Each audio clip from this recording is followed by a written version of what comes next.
Okay, so here we are ready to play Brotherhood. Now, normally when I play one of these games that requires, some little paper or something to write up on, and I don't feel like using some kind of form that's provided with the game, this is the case here, it's a game I've played a good deal, and I've come across my own ways of recording stuff. Here, well, I'm just putting it down. Everybody starts with $20,000. And I've got to kind of devise now what my mechanisms for how I'm going to play this solo are. Because, quite honestly, I haven't played it before solo. I've played it before two-player, but usually you're seeing me, when I play a game that's not designed for solo,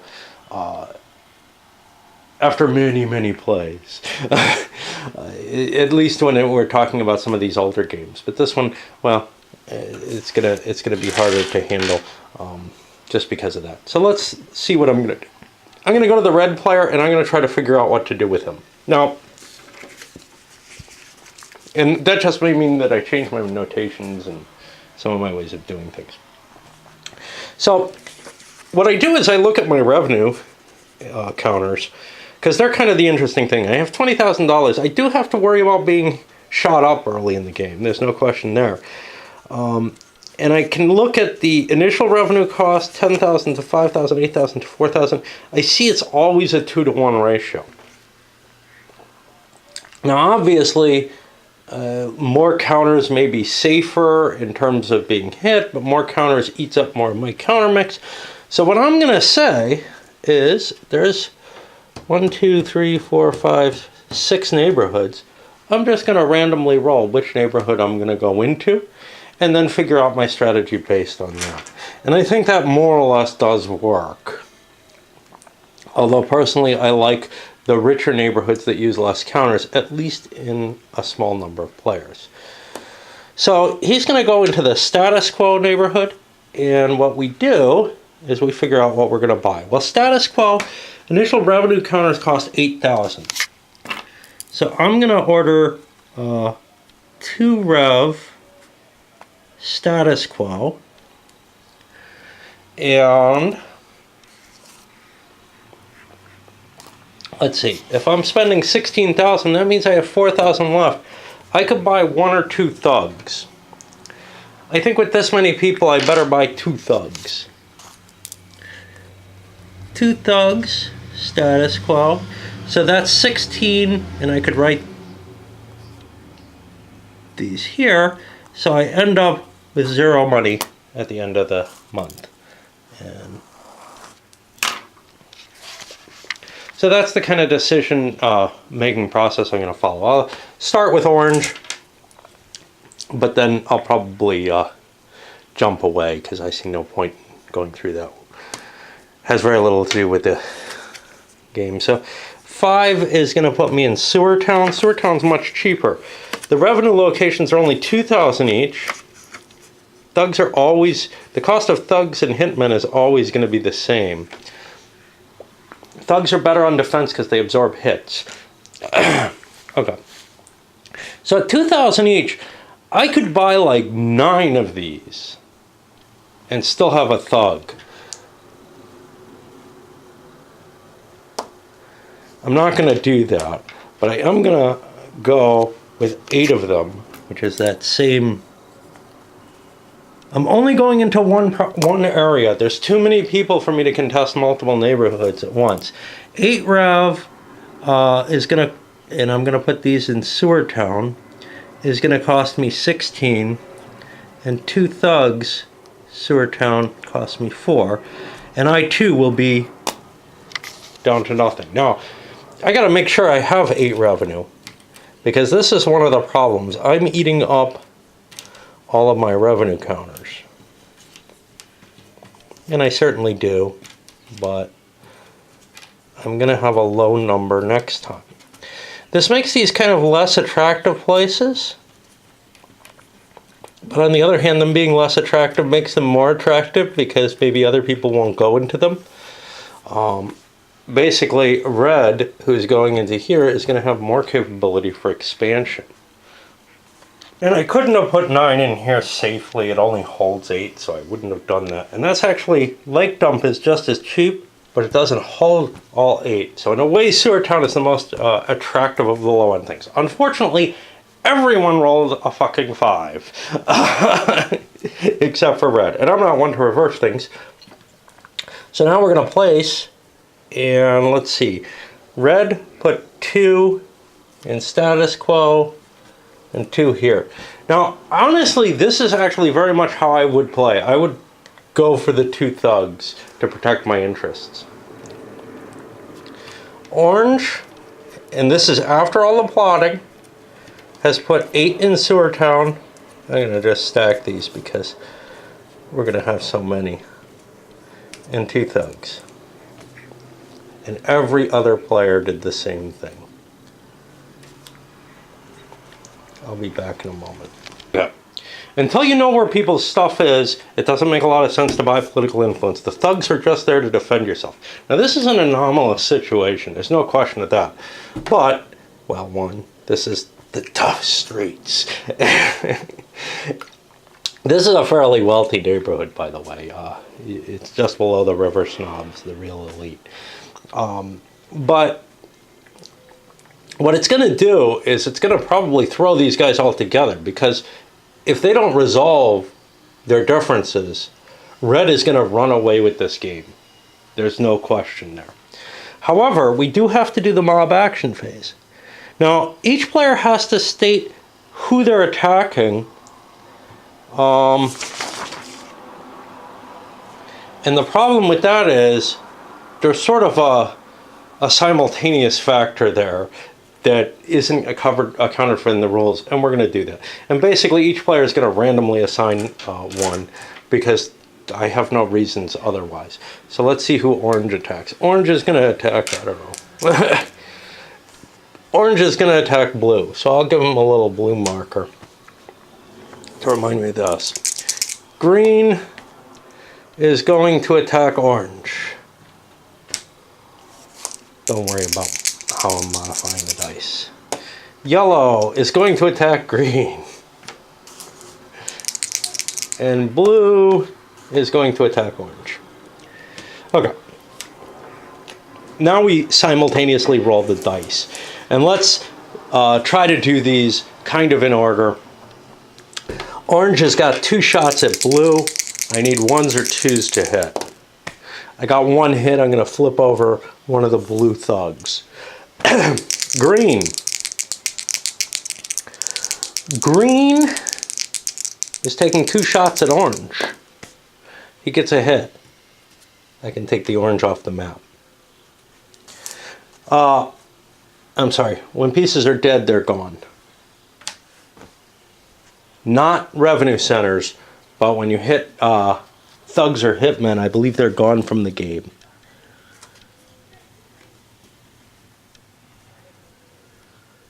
Let me see. Yeah, they may not be returned to the game. This makes guys who go to jail more important.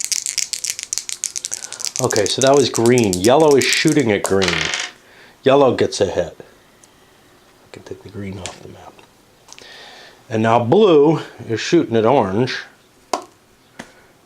Let's roll both dice. He gets a hit. And Orange is in trouble now. Now, at this point, remember what I said, which is, if you got thugs left, you can cut up the goods, and a player in this kind of situation really doesn't want Red to get the advantage. So here's what we're going to do. We're going to divvy up Orange's property. Now, Yellow says, look, I got lucky, you know, I have 2 thugs, let me take 2 things over. I think everybody's going to be okay with that. So, just because there's a general agreement. Orange may even be okay with all of this. So, Yellow gets 2 more of these. Now, here's the problem.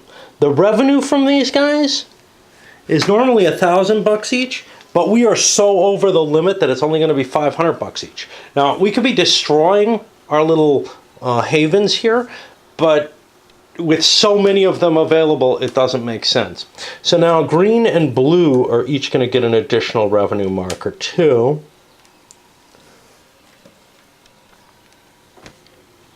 And there we go. At this point, we're done with the first turn, except I forgot to draw a card. The FBI Special Task Force sweeps an area. Let's see. This would only affect hitmen, so it wasn't going to have an effect on the game. Basically, I would roll a die for the area. This would give you an idea what these are. They'd be hitting Lake Dump, and then I'd roll a die for each hitman in that area to see if they end up in jail. So that's one quick turn. We're certainly going to put more turns on this one video. So I'll be back. So the forms that come with the game have a lot more slots, but the honest matter is you don't need all that space to do your math. You can do most of it in your head. So I'm not going to bother too much with that. But let's take a look at the income that's coming in this turn. So remember, these are essentially off the board.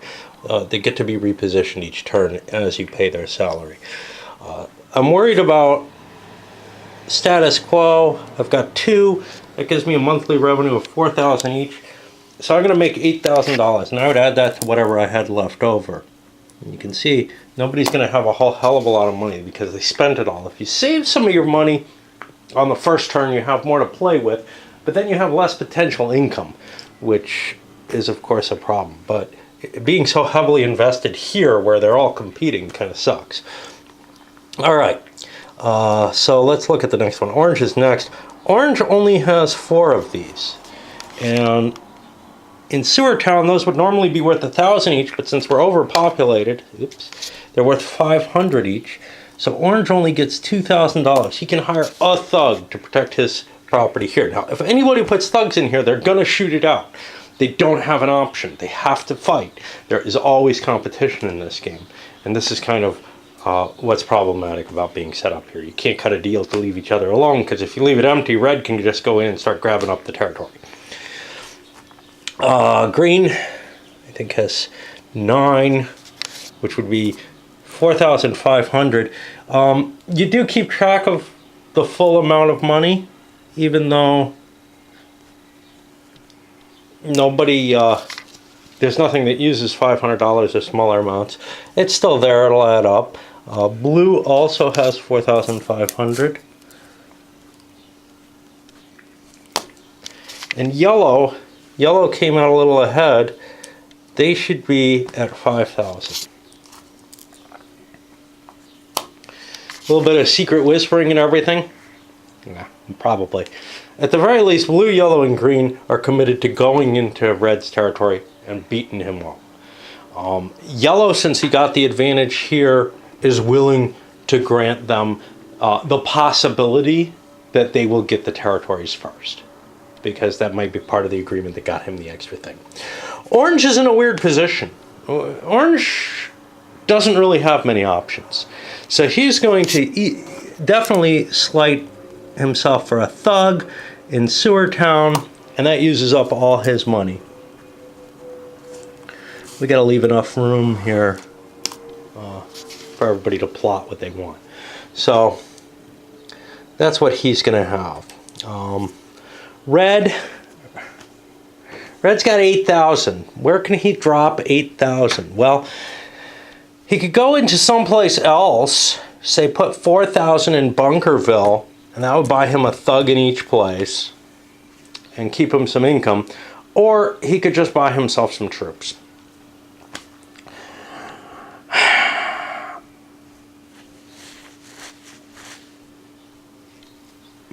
Or he could try to slip into Lake Dump for 2,000. Lots of different options here. All right, troops will be 1, 2 will be Bunkerville, I think, and 3 will be Lake Dump. Subtract 3 from that is 2. That's going to be the Bunkerville option, which I think is a weak one. But what I'm going to be putting is a rev in Bunkerville, which cost me $4,000, and I still have enough for 2 thugs. I suspect status quo is going to get hit. So I'm going to put 2 thugs in status quo. And that gets me down to 0. Now I'm taking a chance. Bunkerville, somebody could just go in there and take me over. But I'm kind of assuming that their collusion is going to get me into trouble in status quo. Okay, let's look at green. Green has 4.5.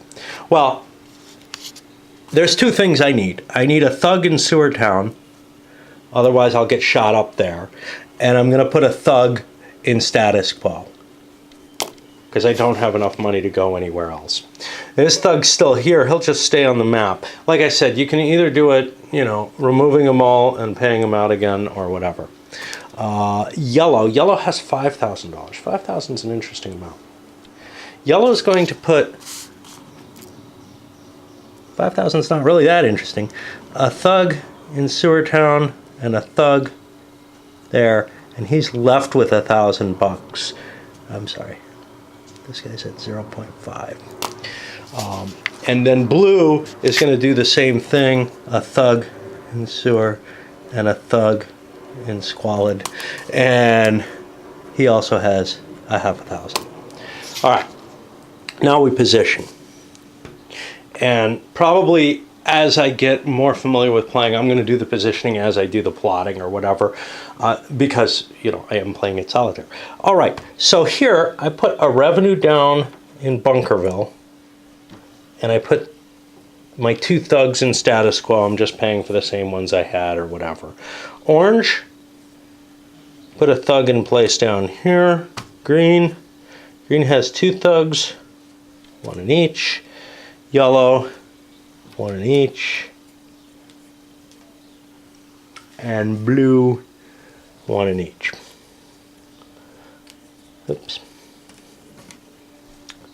We got more thugs than we paid for by a lot. Okay, now we actually draw this card. Nobody bought any political influence. Political influence is weird because it's good for attacking places that have no thug defense, or that have tons of thug defense, except for one problem. Those thugs can come back and, well, no, you don't take it over. Influx of plainclothesmen dampens hood spirits. No mob action phase in this area this turn. So we roll for the area. It's area 2, which is status quo. The fight doesn't happen, and that's huge. The fight does happen here. All of these guys are going to shoot at orange. That's part of their agreement. They're going to rub orange out of the game, essentially, because they won that first thing. Who does orange want to hit? Well, I don't really care, because even though yellow's ahead, it just doesn't matter to me. But I'm going to hit yellow anyway. Okay. So we got 3 guys shooting at orange. They each roll their own die. None of them hit. And orange doesn't hit either. Nothing's going to change hands because of that. So now we go into March. And we're going to switch batteries on you. You didn't see, though, in action, there's a fair amount of resilience to being in a low-income area. In the higher-income area, you paid a lot for your businesses.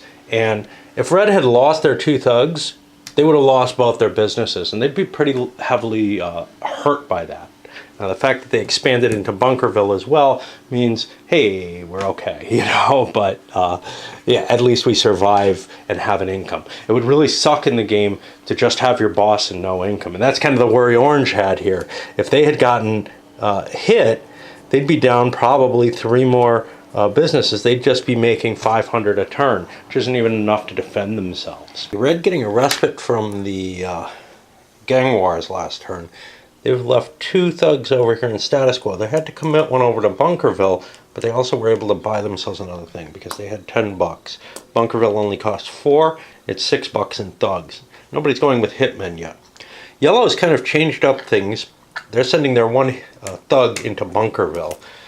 They were hoping to get it kind of cheap or something, leaving green and blue to the agreed upon, you guys get status quo, but not to the, I'm going to help you with it. And in fact, yellow is kind of muscling its way in with extra thugs here, trying to grab more of the orange pie. The orange pie is not very tasty, but it's what it is. So We draw sporadic lease raids. Roll a die for each revenue counter. On a 1 or 2, it means it's closed.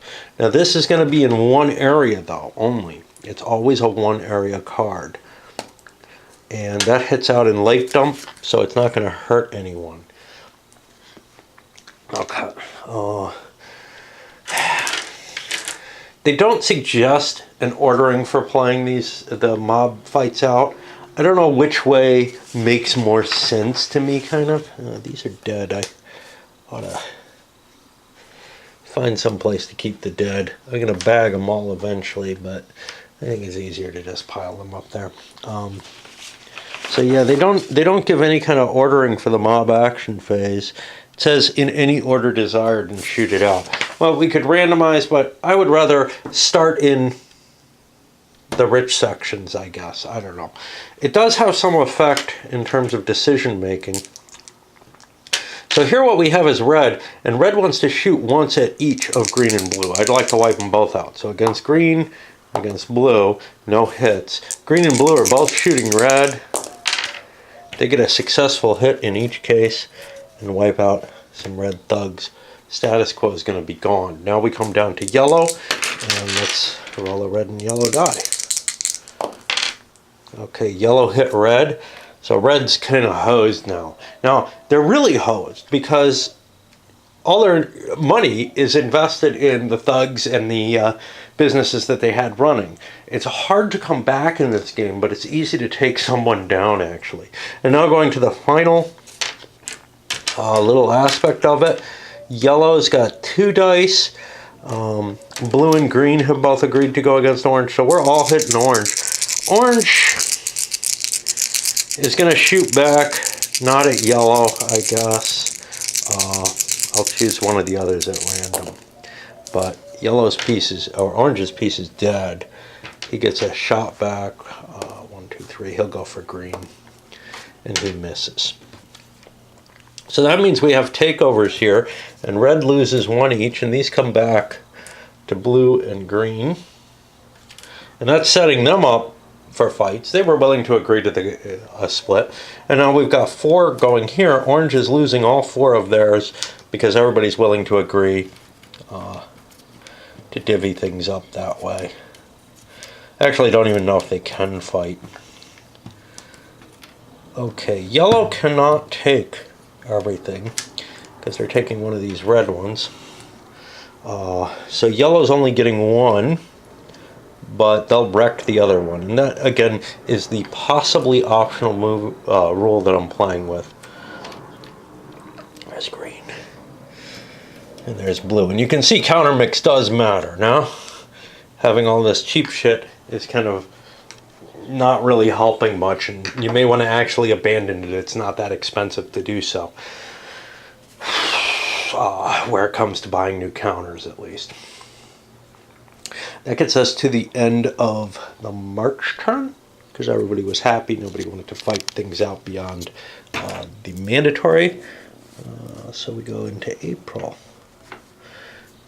And let's see what our money is. Red. Red is pulling in a grand total of, I think, only $2,000. Orange. Orange is pulling nothing. They have no money. Unless somebody supports them with money, they're out of the game. I don't think you get the counter mix when you kill off a mob boss. I might be mistaken there, though.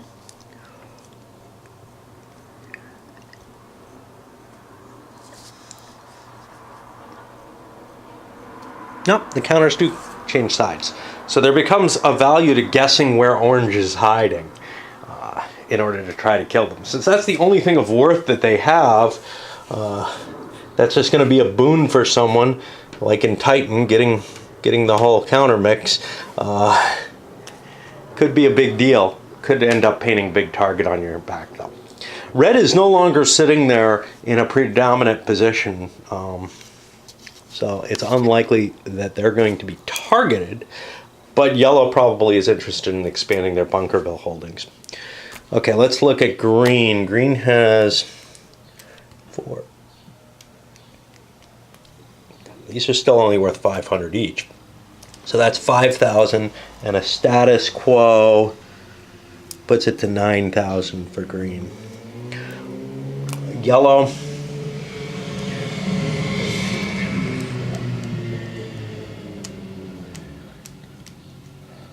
That looks like 5,500, and a Bunkerville puts it up to 7.5. And then blue, looks like they're only getting 5,000 here. I didn't, plus 4 there, so they're at 9K just like green. And it's time to go talk and figure out how to split up the city. In blue, with the argument that, hey, we're both equal. Here's what we do.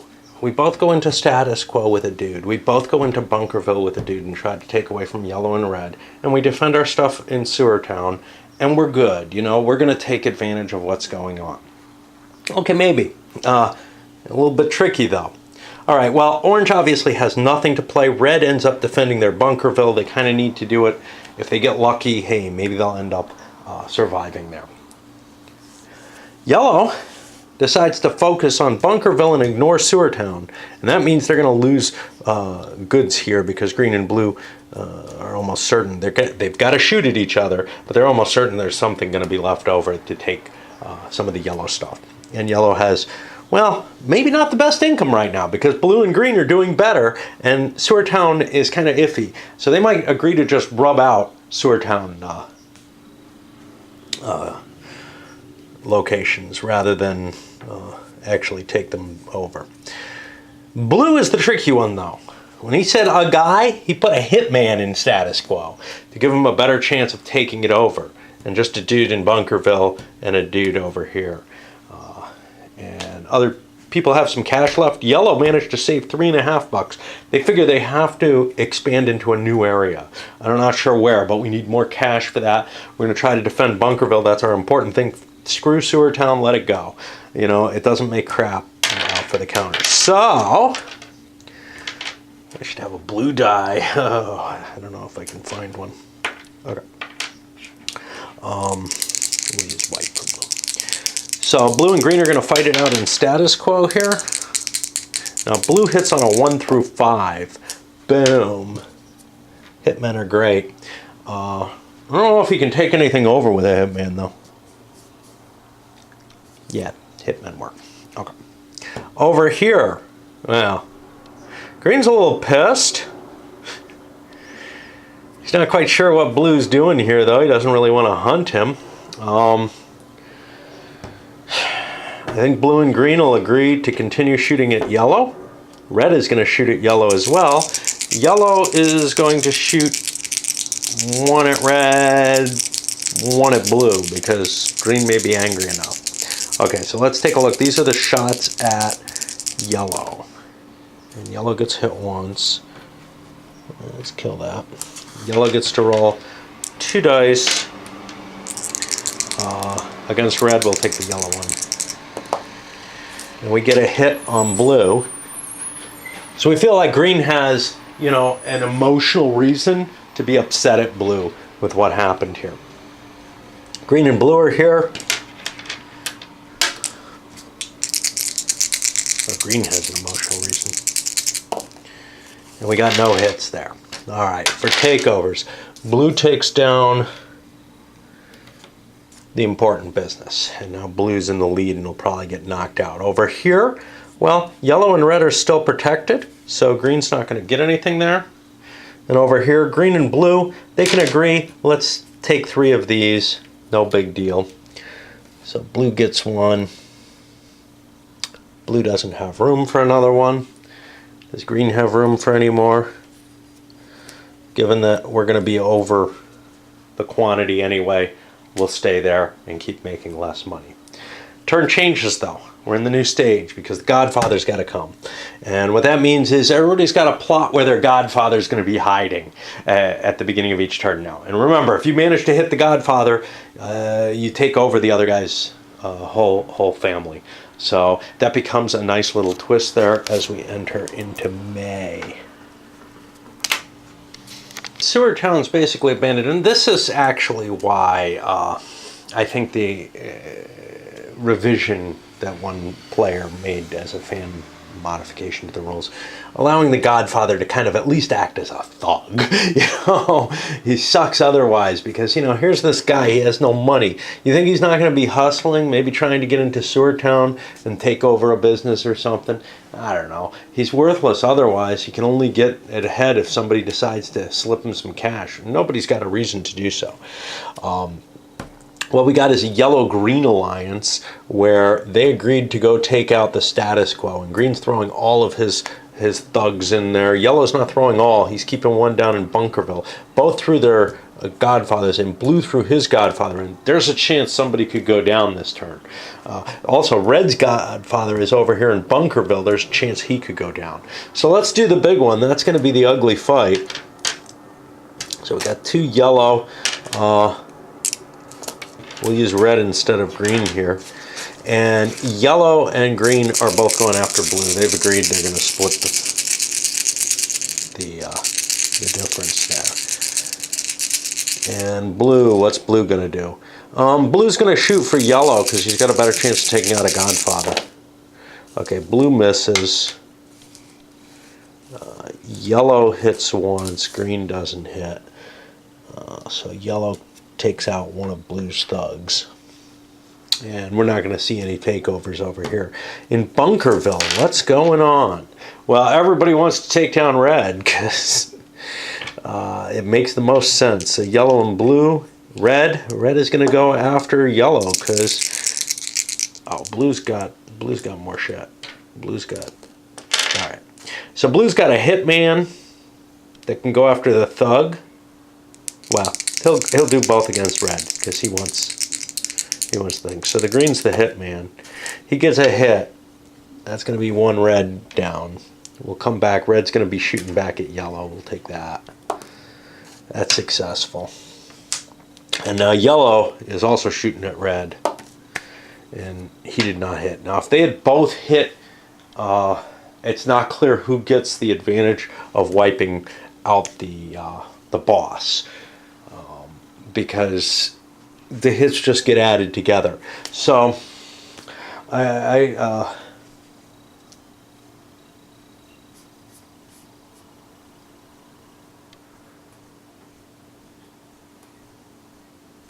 have to do a mob action if they want to have the tokens, which we don't almost certainly see. Okay, well, blue has takeover potential though. This doesn't, no, this does protect, doesn't it?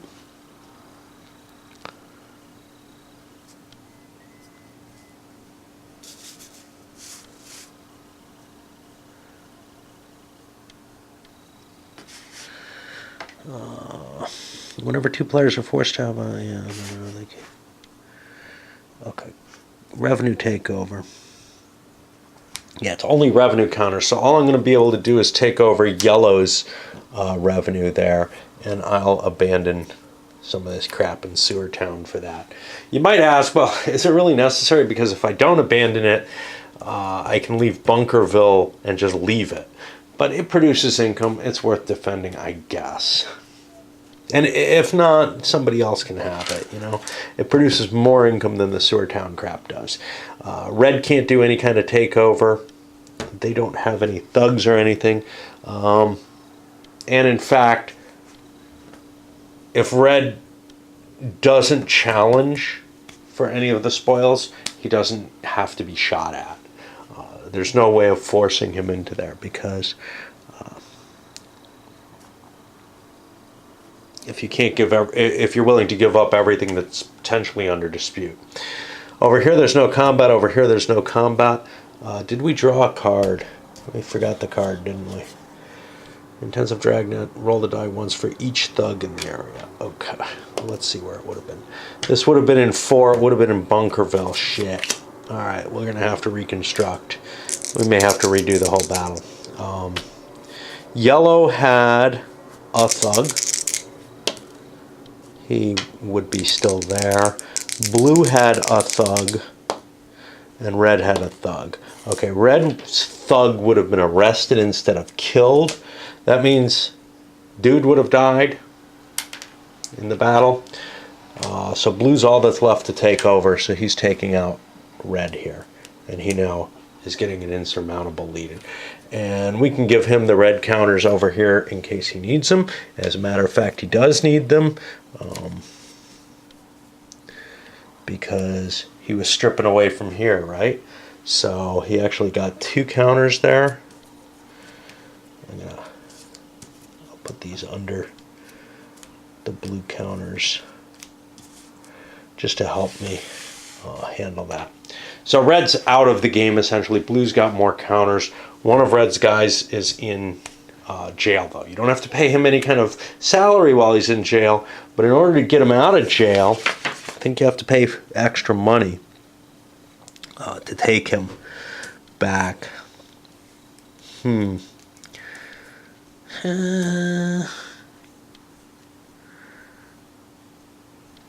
have to figure out where that's listed. I'll probably leave that be until, I think it's like $2,000 extra to get him out of jail or something. It may be actually double his salary. You have to pay his salary a second time in order to get him out of jail. And I think that's actually it, because the hitmen then are more expensive and they are performing more egregious criminal acts, one would assume. Okay. So that ended up being a little bit off there. And now we go to the June turn, and blue is really kind of accumulating a massive lead. Yellow and green are going to have to work together to get at him. There's no reason to help orange out. Giving orange money doesn't make any sense at all. All he is a counter mix running around waiting for somebody to hunt him. Really willing to run around trying to hunt orange down to knock out his counter, to knock out his godfather, get his counter mix. So he's pretty much able to hide wherever he wants, as long as nobody stumbles into him. Shoretown, still an empty thing. Blue decides to defend Bunkerville lightly, heavy up on thugs up here in the status quo, and buy himself another resource counter. Green and yellow both went in there heavily again, as heavily as they could. What about their godfathers? Well, blue definitely wants his godfather protected as much as he can. If he's going to lose all his standing, losing his godfather is just, you know, an extra little piece of insult. Whereas this could actually provide him with some protection, because there's only one round of combat unless there's a dispute over over spoils. So in some ways, this actually gives him some extra stability there. Whereas these guys might have wanted not to send their godfathers in. This is their heaviest, their only place where they're sending thugs. So it's the only safe or vaguely safe place for them to be. But if they don't go in here, they could be hiding around somewhere and probably safe. So it's kind of a maybe silly for them to go in there. They're going to gang up on blue completely. So I'm just going to roll 5 dice for them. Oh, before we do that, let's remember to draw the card this time. Minor police harassment. Roll 1 die for each thug in the area. 1 or 2, they're arrested. All right, which area though? The area is 1, Riverside. We don't have a problem there. So 5 dice against blue. And meanwhile, blue's just increasing his criminal enterprise. He was making 17,000 this turn. Green and yellow between them only made 10. The goal of the game is to have the most money. We had 1 hit on a blue thug. Blue has 3 thugs firing. We'll go after yellow because we'll be knocking out yellow in that case and taking all of his stuff. So he's the better choice for us. So we got 3 shots at him. We get 2 hits. There go a couple of his thugs. But nobody's got an unprotected resource here. So it didn't really do anything. It killed some thugs, and there is a countermix limitation. But we're nowhere near that countermix limitation for yellow here. He's got quite a bit left. And he could always shift to hitmen if he wanted. Let me explain how political would work if you were doing it. If you put a political in, you might take something out from another player. And that's got some value there. There's no question of that. So we might want to consider that, but it's expensive. Political influence costs significantly more than throwing some thugs in. Might be the only way to knock someone out of the place, though. And it's expensive for them to try to defend themselves. So for weaponry or attacks that the defense and the attack are both very expensive, generally there's something you'd use just on an attack. So we may actually see some of that taking place. The disadvantage to it, of course, is you don't get anything by winning it.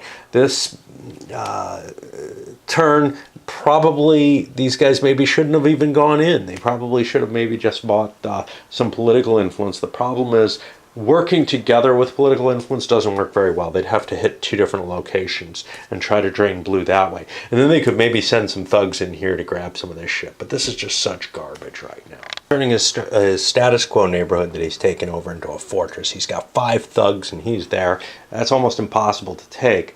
Yellow and green continuing their attacks. Orange just hanging out in his Federal Protection Agency supplied apartment or estate. Green and yellow both went into Bunkerville this time. I thought about the political. It doesn't gain you anything, and the truth of the matter is, between them, they had enough to put 2 political in Bunkerville, and that's it. They wouldn't have been able to defend or attack anywhere. They wouldn't have gained any ground. They would have been able to hurt blue, though, so maybe it was a better idea. However, they did get the jump on blue down here, and it looks like they're going to be able to take some territories. So, let's draw our card. Drug shipment intercepted. No money from revenue counters in this area next turn. This is a big, possibly devastating one over, say, if it hits status quo. And it does. So there goes all blue's money next turn. They're going to be helpless. But we'll see how the fight turns out. Because here we have 5 dice of thugs going against 2 dice blue thugs. The blue thugs, they might as well shoot yellow. Try to take his counter mix too in the long run.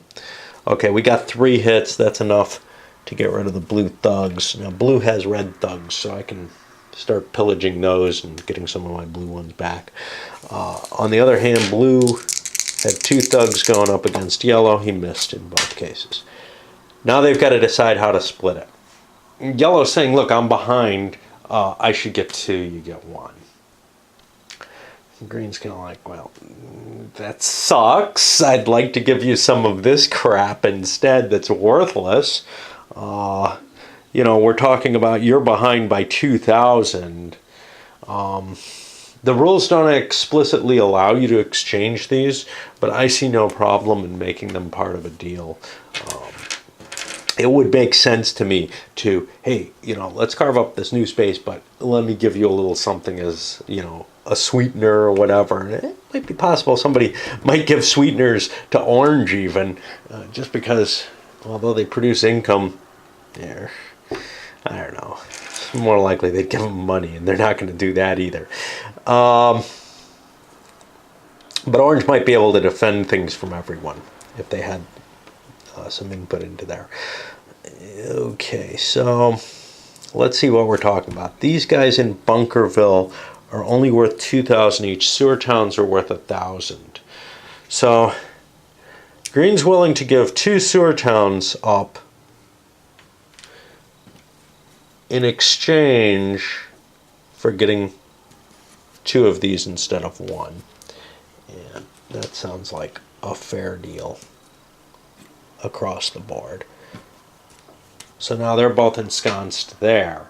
And now it's going to be tough for blue. Blue is going to have a really tough time because they're sitting in one place with no revenue, and they saved only 3,000 bucks. They're in a lot of trouble. I did things wisely here. Yellow slipping away to River Snobs, Lake Dump for orange. I think he got evicted. Blue pulled out of status quo. That's where all his cash is. He made some additional money here, enough to get himself 4 thugs. He probably could have defended status quo if he had been careful. These guys have 16 bucks, but he was figuring they would go in hard into status quo, maybe with some hitmen. And they did. There's a hitman here for green. And he's facing some defenses, but not much. And chances are he's going to be able to take them both out. So let's see what our magical event is. Big cleanup on prostitution. Cut all revenues in the area in half. And that's going to be in status quo again. And we can ignore, they're only fighting down here. Yellow and green are going to combine against blue. They get no hits. Blue is going to fire 2 dice at each. And I'll use the yellow and green dice for the 2 people he's aiming at. Okay, he got a hit against yellow and against green. And that's big because he's got enough guys he can take out all 3 of their territories. Unfortunately for him, those guys are also able to split up their territories. So after all the fighting happens, they get to discuss, well, how are we splitting this up?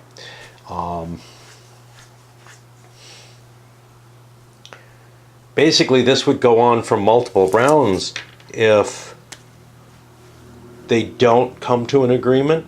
With the money halved, with their situation kind of questionable, I think they may be interested in, hey, let's just die roll it off. Oh, no, green says I've got the advantage here. I want 2.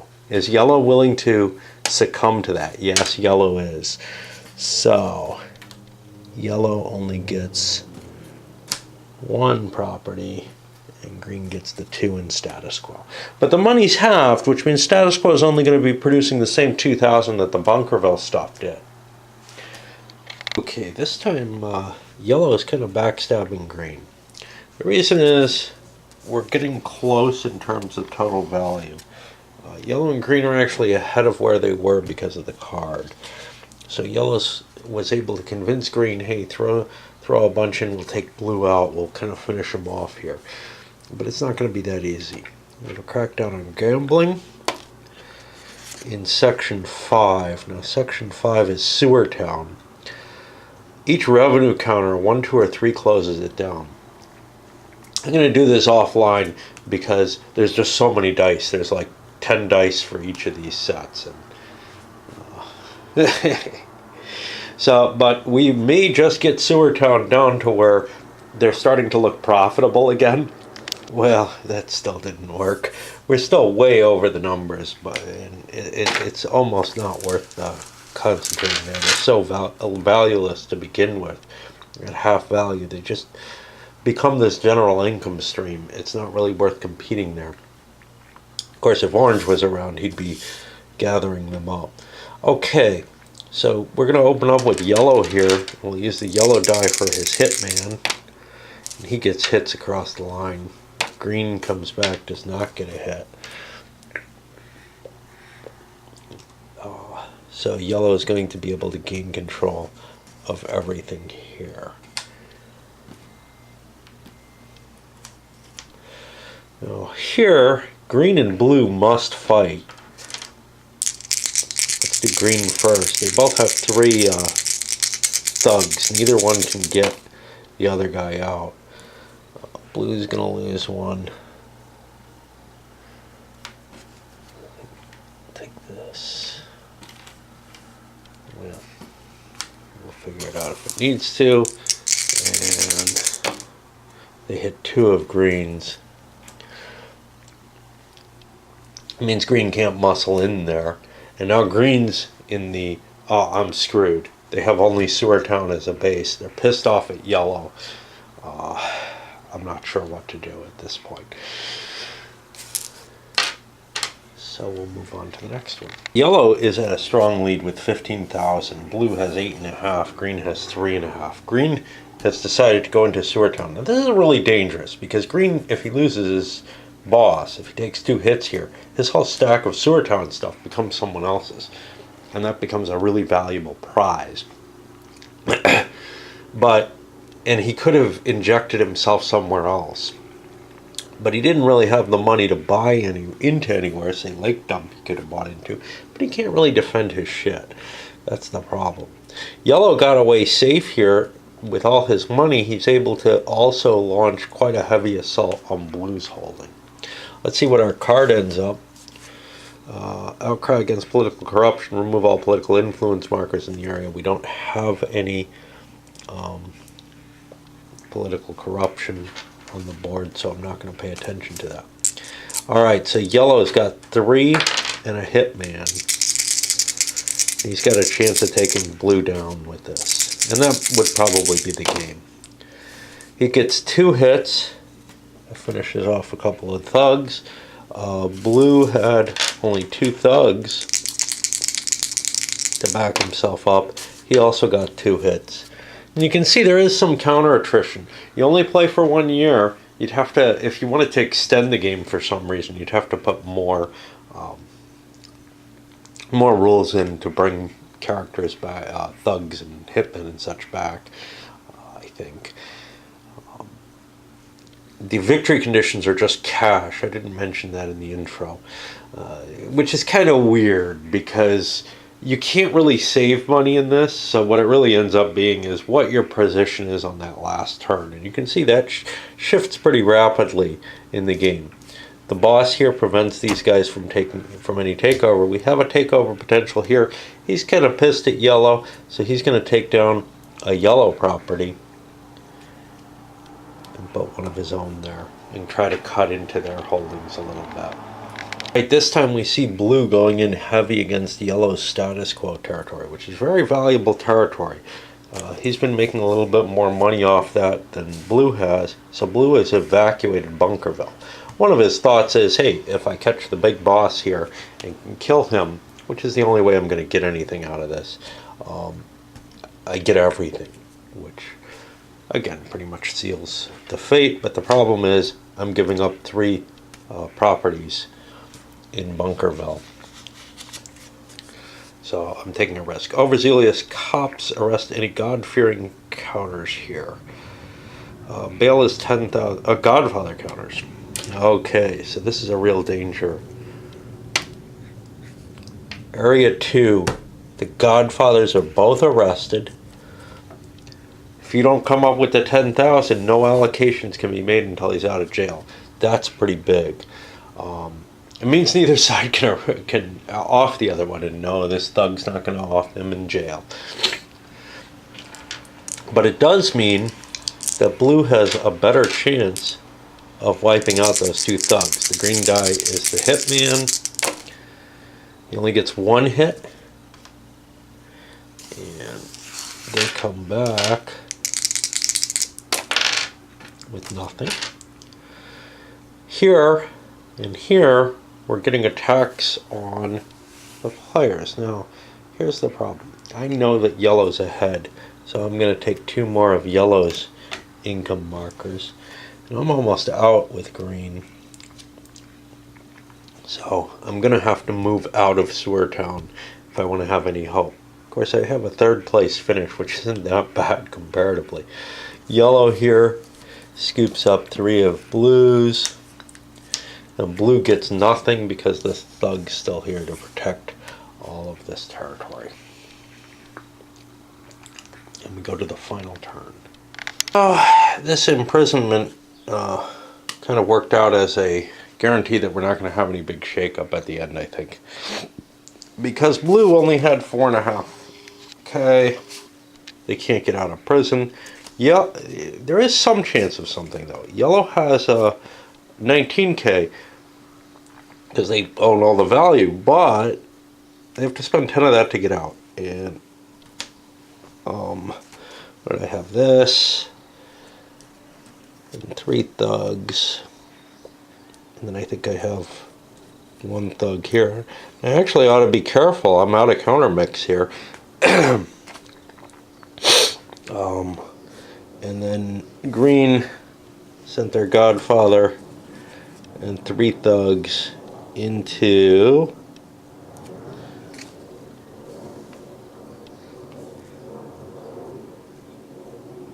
what am I doing here? Into Bunkerville. So they're going to be able to take property over. They could have just stayed here and did it. Orange went here, of course. And we draw a card. And it's important because blue can't buy any dudes. Can't pay for anything, basically. Can't do any allocations. Push against mob violence. All thugs arrested. Well, that's going to be over here in whitewash, so it doesn't have an effect. And we finish things up with there's a fight here. 3 green versus 1 yellow. The yellow's dead. Green can take things over. They don't really want to hurt blue. He's hurt enough. So they'll take the 3 yellow. Well, they can only take 2 of them. The third one they'll strip off here. We're out of counter mix, and we haven't knocked anybody out. But that gets us a good stronghold in Bunkerville. And now to figure out the victory, we just do a last turn income phase, and that gets added to whatever you had left over. So here, and there's nothing affecting that. So here we have 3 status quo is 12, 13.5 for yellow. So they're at 15K. Blue is at 1, 2. I think we're still above 8. 2.5, 3.5. So they're at 8K. Now, with blue saving up money for some purpose, like being in prison, they could actually jump into a higher position than you'd expect. And the same could happen if somebody decided to turtle on the last turn. Not in the way that we had a turtle here protecting your own territory. What I'm saying is maybe not spending as much to protect what you have that's expected, and not make an attack or anything like that, and just hope you get unnoticed. You probably still need a thug just in case somebody plops something in there, but beyond that, maybe not. Greens got 1, 2, 3, 4.5, 6.5, 7, 8.5, 9, 10.5 for green. And we end up with our ordering here. And it's not any surprise, yellow, green, then blue. Orange at least survived the game. But there's no real bragging rights to that. There was no real reason for anyone to off him. So that's kind of how this can flow. You can see where there's room for tweaking the rules and modifying it and expanding it a little bit if you want. But overall, I think it gives a pretty neat little framework for a kind of diplomacy, economic, and conflict within there.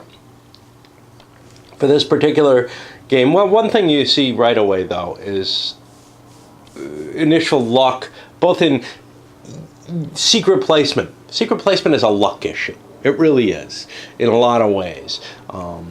But there are some things, and Sewertown wasn't necessarily one of them, where you might expect people to kind of conglomerate and show up in one place. And that can happen. Usually that kind of fighting is not going to happen in the worst place in the game. And in fact, the interesting thing about this was, after the first period of the game, everybody kind of left there and left the businesses running and didn't really worry about knocking them out. What probably should happen is some kind of competition between the businesses without requiring thugs to be there. But such is life.